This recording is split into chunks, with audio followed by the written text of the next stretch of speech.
Vishnu ശാലിനിയുടെ latest episode പ്രൊമോയിൽ Daniel പറയുന്നതൊന്നും ആദ്യം ശാലിനി അങ്ങോട്ട് വിശ്വസിക്കാനായിട്ട് കൂട്ടാക്കുന്നില്ല. എല്ലാം വിഷ്ണുവിൻ്റെ തലയിൽ കെട്ടിവെച്ചവർക്ക് രക്ഷപ്പെടാനുള്ള ഒരു ശ്രമം എന്ന് തന്നെയാണ് ശാലിനി കരുതുന്നത്. അന്നേരം പക്ഷേ എല്ലാം അവിടെ ഡാനിയൽ പറയുന്നതെല്ലാം സത്യം തന്നെയാണ്. അവസാനം ഡാനിയൽ പറയുന്നുണ്ട് വിഷ്ണുവിനെ സ്കെച്ചിട്ട് കൊണ്ടുപോയി എന്നുള്ളത് സത്യം തന്നെയാണ്. പക്ഷേ ബാക്കിയെല്ലാം അറേഞ്ച് ചെയ്തതും പ്ലാനെല്ലാം അറേഞ്ച് ചെയ്തതും നടപ്പിലാക്കിയതും എല്ലാം വിഷ്ണു തന്നെയാണ് എന്നിങ്ങനെ പറഞ്ഞിട്ട് ബാക്കി കൂടി പറയുന്നുണ്ട്. ഇവർ പൈസ വേണം എന്ന് പറഞ്ഞത് വിഷ്ണു പറഞ്ഞ അനുസരിച്ച് തന്നെയാണ് ഡാനിയൽ ശാലിനിയെ ഫോൺ ചെയ്യുന്നതും ആ പമ്പേഴ്സിൻ്റെ അവിടെ പൈസ കൊണ്ടുവരാനായിട്ട് പറയുന്നതൊക്കെ വിഷ്ണുവും കൂടി ചേർന്ന് വിഷ്ണുവിൻ്റെ നിർദ്ദേശം അനുസരിച്ച് തന്നെയാണ് ഡാനിയൽ ചെയ്യുന്നത്. അതിനുശേഷം ബൈക്കിൽ വന്നവർ പൈസ എടുത്തുകൊണ്ട് പോകുന്നല്ലോ, അത് ഡാനിയലിൻ്റെ ആ ഒരു കൂട്ടുകാരനും തന്നെയാണ് ബൈക്കിൽ വന്ന് പൈസ എടുത്തുകൊണ്ട് പോകുന്നത്. ഇവർ പൈസയായിട്ട് നേരെ ചെല്ലുന്നത് വിഷ്ണുവിൻ്റെ അടുത്തേക്കാണ്. അവിടെ വെച്ച് പിന്നെ വിഷ്ണു ഇങ്ങനെ പൈസ ഇങ്ങനെ നോക്കുന്നുണ്ട്. പക്ഷേ അതിനുശേഷം ഈ ഡാനിയലിൻ്റെ കയ്യിലാണ് പൈസ ഇരിക്കുന്നത്. പക്ഷേ വിഷ്ണു അത് ചോദിക്കുന്നുണ്ട് ആ പൈസയായിട്ട്.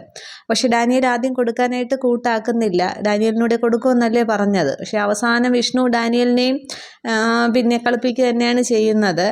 ഇതെന്തായാലും ഒരു കലാശക്കൊട്ട് തന്നെയാണ്, എൻ്റെ ഒരു കലാശക്കൊട്ട് തന്നെയാണ്. അപ്പോൾ അറമാദിച്ചങ്ങോട്ട് തീർത്ത് കളയാം എന്ന് പറഞ്ഞിട്ട് ഡാനിയലിനെയും കൂട്ടുകാരനെയും വിഷ്ണു നന്നായിട്ട് പെരുമാറുന്നുണ്ട്.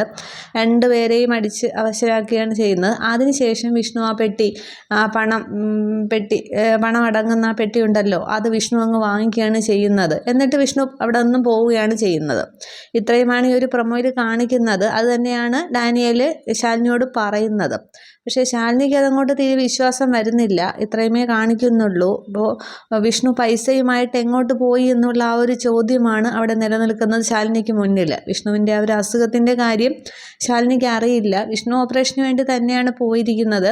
മിക്കവാറും അത് രേഷ്മയോടൊപ്പം തന്നെ ആയിരിക്കണം പോയിട്ടുള്ളതൊക്കെ. രേഷ്മ വിഷ്ണുവിനോട് ഹോസ്പിറ്റലിലാക്കിയിട്ട് ഈ തുണികളൊക്കെ പർച്ചേസ് ചെയ്തിട്ട് തിരിച്ച് വരികയായിരിക്കും ചെയ്തത്. അപ്പോൾ വിഷ്ണുവിന് ഒരുവിധം റിക്കവറായിട്ട് തിരിച്ചു വരുമായിരിക്കും. അതെങ്ങനെയാണ് എന്നുള്ളതൊക്കെ കാണാം. Okay, thank you.